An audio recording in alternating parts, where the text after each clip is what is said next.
Le soleil n'était pas encore levé ce matin-là quand le coq du village lança son cri perçant. Le vent chaud glissa sur les toits de paille, soulevant la poussière rouge de la terre. Dans la cour du vieux marché, trois hommes se tenaient déjà debout, le regard fixé sur l'horizon.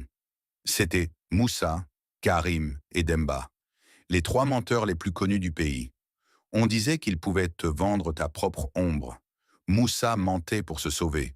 Karim mentait pour se faire aimer. Et Demba mentait juste pour voir jusqu'où il pouvait aller. Ce jour-là, une rumeur parcourut le village. La vieille Mbala a perdu une jarre pleine d'or près de la rivière des esprits.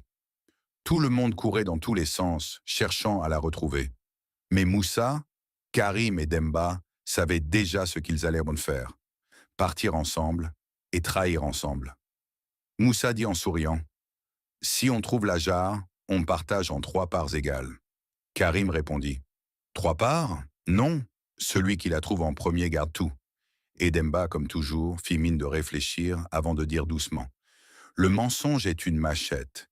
Il coupe bien, jusqu'au jour où il te revient dans la main. » Les deux autres éclatèrent de rire. « Mais dis-moi toi, qui écoute cette histoire? Tu aurais fait confiance à Demba? Mets ton avis en commentaire, hein ?» Ils quittèrent le village avec un sac vide et le ventre plein d'ambition. Pendant 3 jours, ils marchèrent mais sous le soleil, traversant les collines, les buissons d'épines et les rivières sèches. La nuit, ils dormaient sous les étoiles, chacun surveillant l'autre du coin de l'œil. Le 3e jour, ils arrivèrent à la forêt sacrée de Sira, un lieu que les anciens disaient hanté. Des oiseaux invisibles criaient dans les branches. L'air était si lourd qu'on aurait cru respirer la peur elle-même. Karim s'arrêta net. « Moussa, tu entends ça ?»« C'est le vent, » répondit Moussa. Mais Demba, lui, regardait quelque chose. Un vieil homme, tout maigre, tout ridé, était assis près d'un arbre.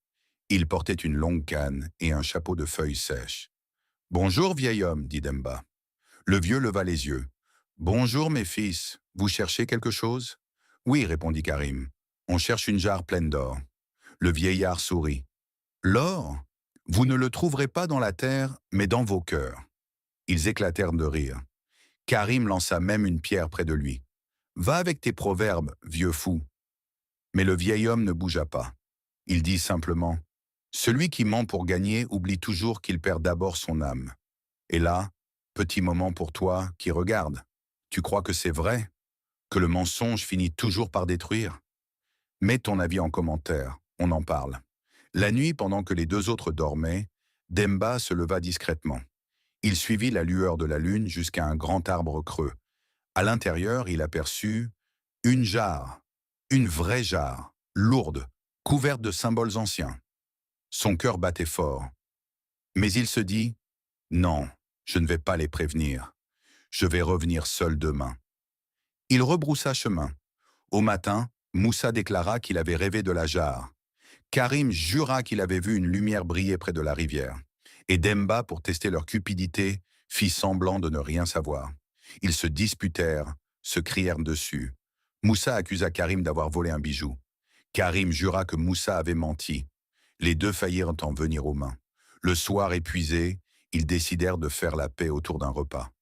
Mais pendant que Karim préparait la nourriture, Moussa, rusé, mit du poison dans la marmite, se disant « Quand ils mourront, je garderai l'or pour moi. » Sauf que Karim lui aussi avait un plan. Pendant que Moussa était distrait, il versa du poison dans la gourde d'eau de Moussa. Et Demba, il observait les deux, un sourire triste au coin des lèvres. Quand ils s'assirent pour manger, le silence tomba. Le feu crépitait, la lune brillait. Ils burent, ils mangèrent. Et au bout de quelques minutes, Moussa s'effondra, les yeux ouverts sur le vide. Karim, pris de panique, but à la gourde et tomba à son tour. Demba resta seul. Il s'approcha du feu, regarda les deux corps et murmura « Voilà où mènent les mensonges. » Il se leva pour aller chercher la jarre qu'il avait vue la veille. Mais quand il arriva près du grand arbre creux, elle avait disparu. À la place, une voix résonna. « Tu pensais tromper le destin? Tu es ton propre menteur, Demba. » Le sol se mit à trembler. La terre s'ouvrit doucement, et Demba disparut dans un tourbillon de poussière. Le lendemain, les habitants du village trouvèrent, près de la forêt, 3 pierres, alignées l'une à côté de l'autre. Et depuis ce jour, chaque fois qu'un homme ment dans ce village, les anciens disent « Attention, tu marches vers le puits des trois menteurs. » Alors dis-moi toi, qui écoutes jusqu'ici, si tu avais été à leur place, aurais-tu dit la vérité?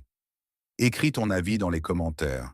Et surtout, si tu veux d'autres histoires fortes, vraies, africaines et pleines de leçons, abonne-toi à la chaîne Légende africaine.